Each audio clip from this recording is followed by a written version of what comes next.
Okay, so 8.4 is pretty much a stress level 1 problem. So you can see that we've got some power and we've got some speed in terms of RPM.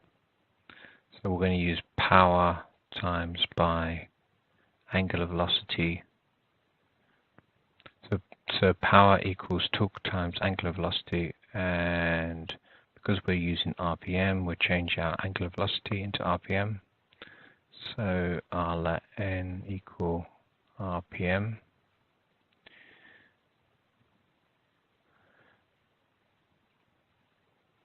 So I need to times it by pi, because I've got a revolution, divided by 60.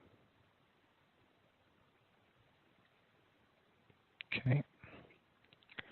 And the other type of torsion equation that you used in the stress level 1 would have been that the torsion engineer's formula.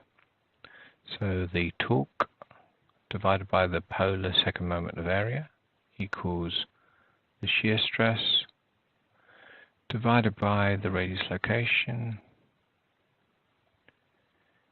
and then if we need it, not going to use it, but the shear modulus angle of twist divided by length. Now, the only thing that's different here is the fact that you've got a sudden change in geometry.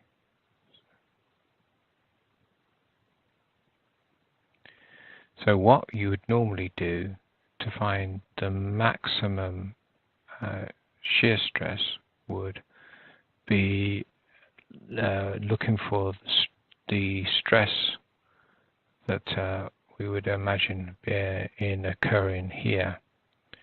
And the reason for that is because if you consider your J value, which is to the proportionate to radius to the power 4, and then if you looked at your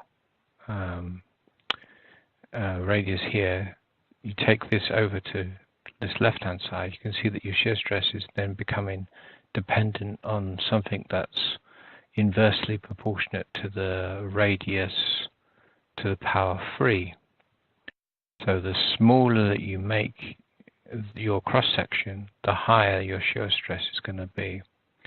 So we would expect a high shear stress at this location.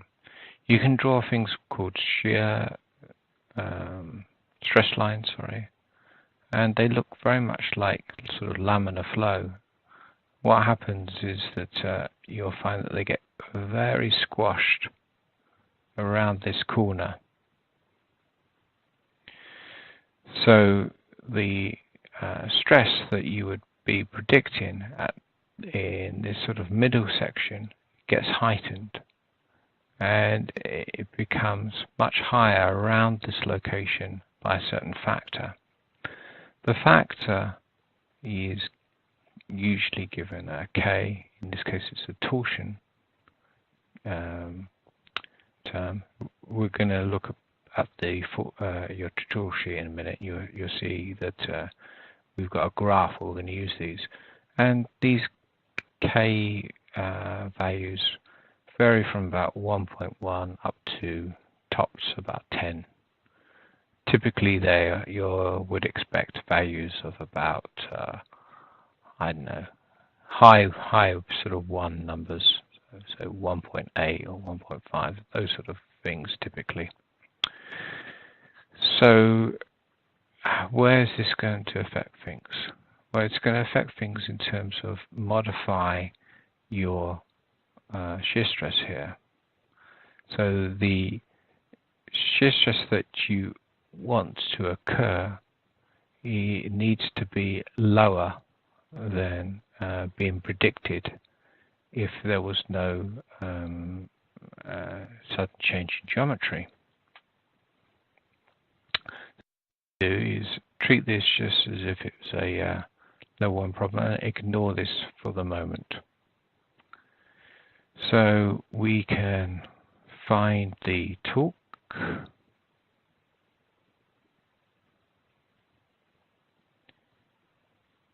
That's required, and that will be given as the power.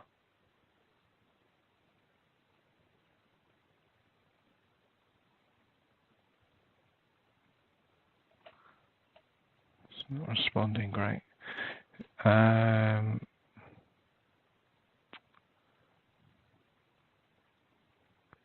Divided by 2 pi RPM.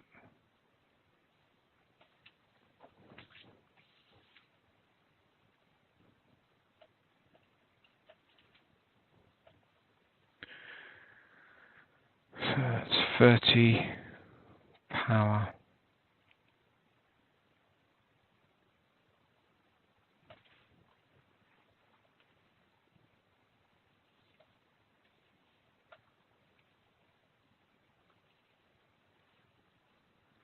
okay.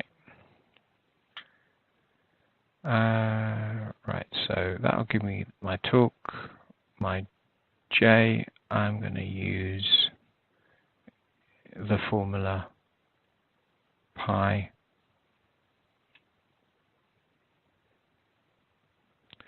d to the power 4 over 32. And then obviously R equals d over 2.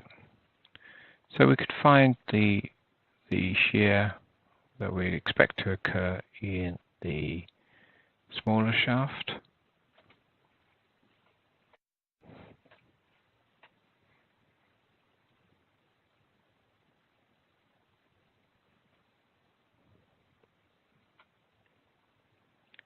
And that's going to be what? Torque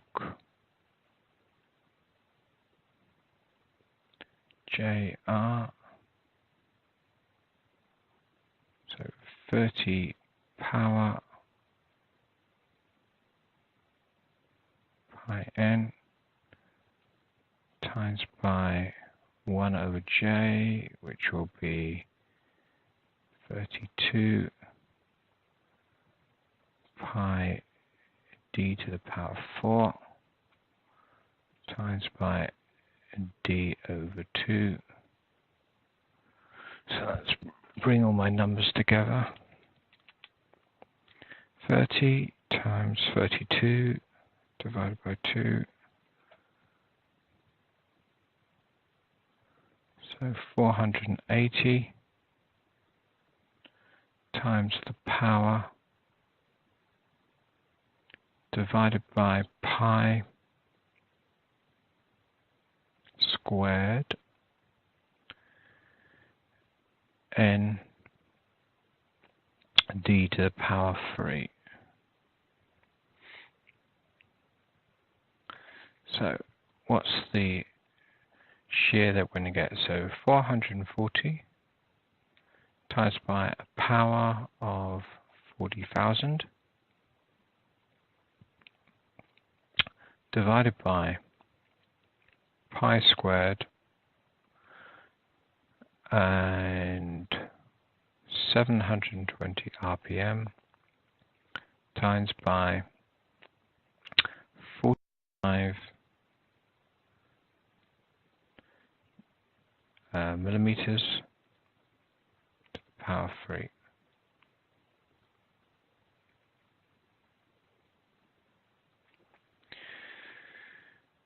So let's write those numbers down. So we had 40,000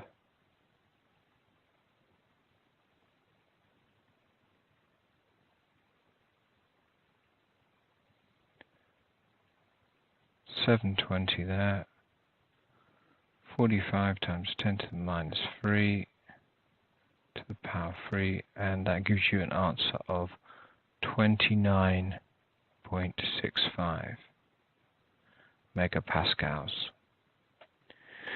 So now we come to the fact that the fillet has an allowable stress of 36 megapascals. So we've calculated that the stress in the section, if we didn't have any change in geometry, is 29. So that kind of fits in because we're expecting this to be scaled up. So you can say that K equals the stress allowable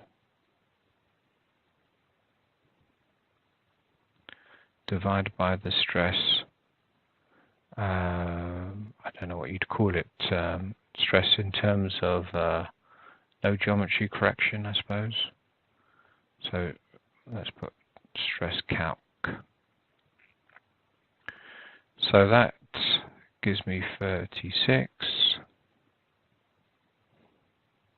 Personally, all I do is I would treat this as a level 1 problem, and then not my K into this equation. You could put K in here. K, strictly speaking, you can put in here in terms of divide by K there. So 29.65.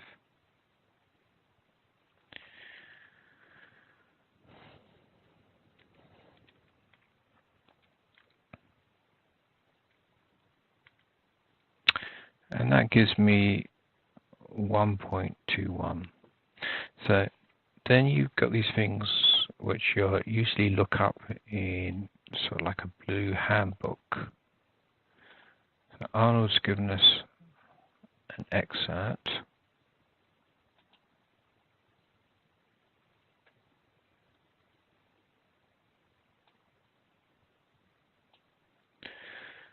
Other sort of thing that you use. So here we've calculated that the K is 1.2.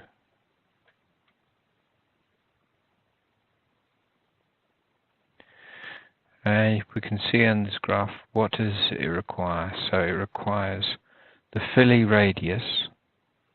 So that's the fact that our geometry actually looks like this.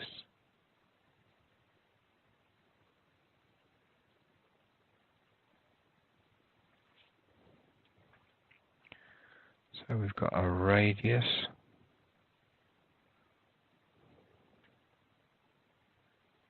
of R, which could be made up out of weld or whatever. So that's the R is divided by the little d. So little d is this one here.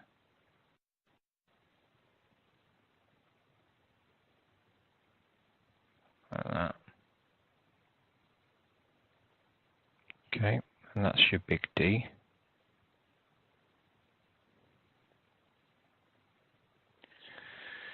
So what we're going to need to do is we need to choose which curve to use, and you can see the curves depend upon big D divided by little d. So you can see that we've got 90 divided by 45. So they gives us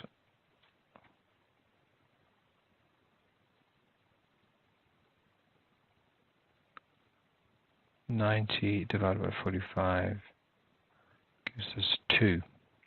So we want to be using this curve here. Okay, so let's carry on our green line till we hit that curve. Don't want you. I want 1, 2, 3, 4. I want the fourth one. 2, 3, 4. So let's go for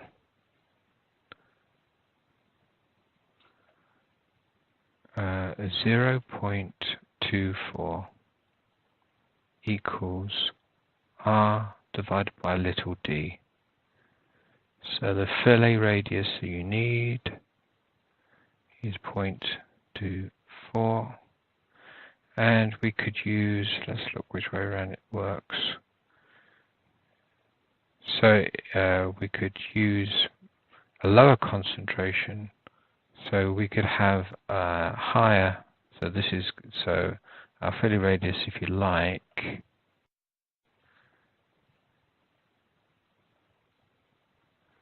you could say is greater than or equal to. Okay, so it makes sense. We'd want the radius to be smoother and smoother and smoother. It's less likely to give us a problem. Times by d, and my d is 45.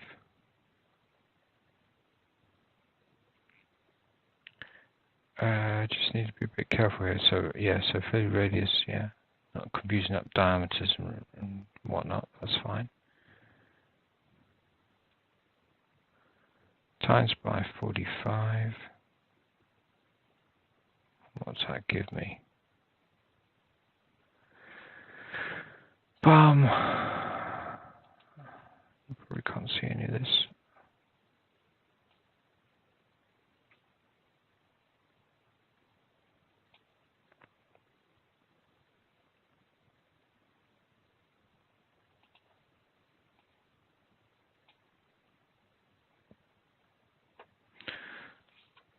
And that gives you a value of 0.424 times 45. Gives me 10.8 millimeters.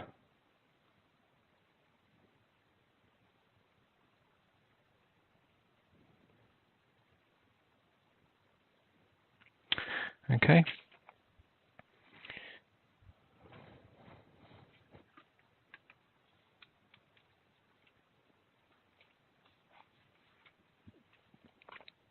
Okay, so that's it. Yeah, that's all we need to do.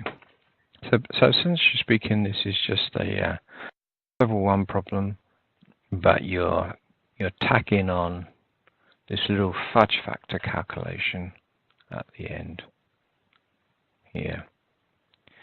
And these fudge factors will apply for things like torsion, for pulling, so tension, so if I was pulling it apart, for bending, you get them for all types of geometry and all types of problems, and also fatigue. Don't think we cover fatigue though, do we? So this particular case we've got one, and they will, you have to make sure that you look up the right stress concentration factor for the kind of problem you're looking at. So this stress concentration factor graphs will look slightly different if I was pulling it apart or if I was bending it. Okay.